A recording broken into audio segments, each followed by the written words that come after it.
भारत संतान न्यूज। आप देख रहे हैं अजीत भारती के साथ भारत संतान न्यूज। सभी दर्शकों को नमस्कार। हमारे साथ जुड़ चुके हैं भीम आर्मी के नेता। अपना नाम बताएंगे भैया। मैं भीम आर्मी का नेता नहीं हूँ, मैं भीम आर्मी के एक सिपाही और कार्यकर्ता हूँ और मेरा नाम सोहन भारती है। मैं भीम आर्मी का जिला प्रवक्ता जनपद चंदौली। होलिका दहन, इस पर क्या कहेंगे आप? होलिका दहन हिंदू धर्म का सबसे पवित्र त्यौहार है। हिंदू धर्म देखिए, अगर SC ST OBC की बात करते हैं तो ये हिंदू नहीं। क्यों नहीं? हम हिंदू, अगर हिंदू होते तो इनको जातीय आधार पे इनको आरक्षण मिला है। जिस दिन ये हिंदू धर्म, अगर जिस दिन ये हिंदू बन जाएंगे, पूर्ण रूप से हिंदू हो जाएंगे, तो जातीय आधार उनका खत्म होगा। तो समझ लीजिए आरक्षण के साथ साथ इनकी व्यवस्था भी खत्म हो जाएगी। SC ST OBC को कभी भी ये समझ लीजिए हिंदू धर्म में उनको यह सम्मान नहीं मिलेगा। होलिका के लिए क्या कहेंगे? होलिका एक समझ लीजिए कि यहाँ का एक पाखंडवाद है। होलिका का कोई जन्म या मृत्यु या कोई ऐसा कोई त्यौहार नहीं है। ये केवल एक भारत को ये मूर्ख बनाने का आर्य जो बाहर से आए हुए ब्राह्मण, यूरोपीय ब्राह्मण थे, उनके द्वारा यह फैलाया गया प्रचंड है। क्योंकि होलिका अभी महाशिवरात्रि, क्योंकि इसलिए फैलाया जाता है, ये त्यौहार इसलिए बनाया गया है कि अगर 15-15, 20-20 दिन पर अगर त्यौहार आता रहेगा तो जो गरीब आदमी है वो अपने बच्चों को शिक्षा नहीं दे पाएगा। वह त्यौहार कमाता है, कमाना तो कमा रहा है, पर अभी समझ लीजिए शिवरात्रि बीची है 15-20 दिन पहले। अब कमा कर शिवरात्रि में खर्च किया, अब होली आ गई, होली में खर्च करेगा, रामनवमी आएगी उसमें खर्च करेगा, फिर उसके बाद अगला त्यौहार आएगा उसमें खर्च करेगा। कभी भी यह शिक्षा नहीं कर पाएगा, क्योंकि अगर यह पैसा बचेगा तो उनका बच्चा कॉन्वेंट विद्यालय में पढ़ सकते हैं। पर यह तो सिर्फ पखंडवाद फैलाया गया है, केवल यहाँ SC ST OBC को गरीब बनाने के लिए कि यह शिक्षित न बन पाए। अरे भैया, लोग कहते हैं कि 1 साल का त्यौहार आया है, हम मनाएंगे। 1 साल में तो हमेशा हजारों त्यौहार आता है, तो हजारों त्यौहार मनाते रहे। ये तो SC ST OBC का ये तकदीर ही है ना, ये अपना तकदीर खुद लिखते हैं, ऐसा नहीं है। क्या कहना चाहते हैं उनका मैं ये कहना चाहता हूँ कि आप एक ही चीज़, आपको अगर आगे बढ़ना है, आपको अगर आगे जाना है, अगर भविष्य अपना तय करना है, तो आपको एक ही मार्ग, एक रास्ता है, आप शिक्षा की तरफ जाएं। अगर शिक्षा जो भी, अगर SC ST OBC माइनॉरिटी के जितने भी लोग हैं अगर शिक्षित हैं, वही कुर्सी पे बैठे हुए हैं। अनपढ़ आदमी क्यों नहीं कुर्सी पे बैठा है, मैं आपसे जानना चाहता हूँ। पढ़ने जाएंगे तब न बैठेंगे, तो वो तो घंटा हिलाने में है। जब घंटा हिला रहे हैं तो घंटा हिलाते रह जाएंगे ना। आने वाले समय में सारा कुछ आप भी देख रहे हैं, आप पत्रकार बंधु हैं, आपको तो बहुत लोग मिलते होंगे, आपको ये भी पता है। सभी कुछ चीज़ देखते हैं कि सभी चीज़ प्राइवेटीकरण हो रहा है। आप प्राइवेट में, जब प्राइवेटीकरण होगा तो प्राइवेट में समझ लीजिए कि निजीकरण और प्राइवेटीकरण में कभी भी आरक्षण लागू नहीं है। SC ST प्राइवेट एरिया में आरक्षण नहीं है। और SC ST OBC रेलवे चला गया, पेट्रोल पंप चला गया, देश की बहुत सी ऐसी संपत्तियां हैं कि जो प्राइवेटीकरण में गया, प्राइवेट के हाथ में गया है। तो ये मान लीजिए कि अगर प्राइवेट के हाथ में जो सामान गया है, क्या उसमें आपको आरक्षण और अधिकार मिलेगा?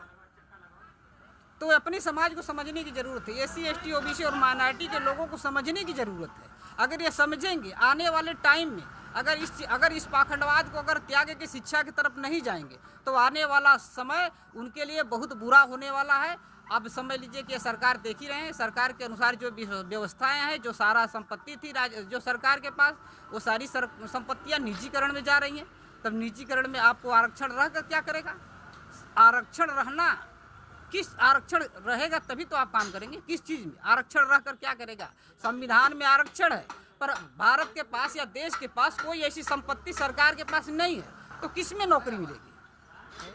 उसमें प्राइवेट में तो नौकरी है ना। प्राइवेट में नौकरी है, पर नौकरी में प्राइवेट में आप समझ लीजिए कि अगर हम एक कंपनी खोलेंगे तो मैं अपने लोगों को रखूंगा ना।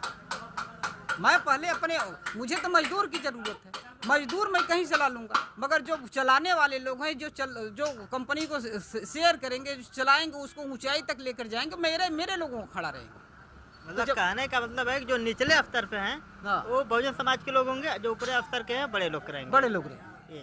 यही चीज़ है। प्राइवेटीकरण का मतलब यही है, निजीकरण का मतलब ही यही है कि मेरे हाथ में संपत्ति मेरी है तो मैं अपनी मर्जी से रखूँगा, जिसको जब चाहूँ उसको निकाल दूंगा। अगर सरकारी नौकरी में ऐसा नहीं है, ऐसा क्यों नहीं है कि सरकारी नौकरी में भी आरक्षण हो? संविधान अगर भारत का अगर संविधान नहीं होता तो SC ST OBC और माइनॉरिटी के लोगों को आज भी पढ़ने का अधिकार नहीं है।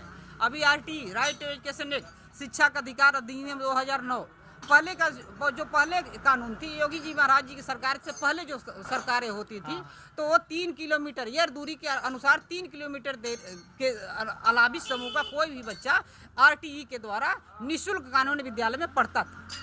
पर ग्राम पंचायत कर दिया गया, तो ग्राम पंचायत में तो विद्यालय है नहीं, ग्राम पंचायत में नहीं है। ग्राम पंचायत में कानूनी विद्यालय नहीं है। तो ग्राम पंचायत और शहर क्षेत्र में अगर वार्ड नंबर है, तो उस वार्ड से अगर आपके घर के बगल में एक वार्ड है और दूसरे वार्ड के आप हैं, तो आपके बगल में ही विद्यालय में आपके बच्चे का एडमिशन नहीं हो पाएगा। कानून है, संविधान है, पर इसकी धज्जी उड़ाई जा रही है, सरकार के द्वारा सामने है आपके, आप इसको देख रहे हैं।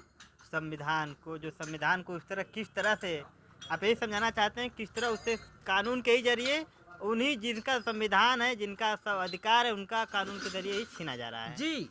संविधान जिसका है और धर्म के जरिए उसे धर्म के जरिए उसको तोड़ा जाता है। धर्म है तोड़ने के लिए, और संविधान जो है, जो संविधान हमारा जो संविधान है, हमारे देश के संविधान में संशोधन दर संशोधन लाकर उसी कानून को तोड़ मड़ोड़ के ऐसे पेश किया जाता है कि आप उस कानून का आपको फायदा न मिले।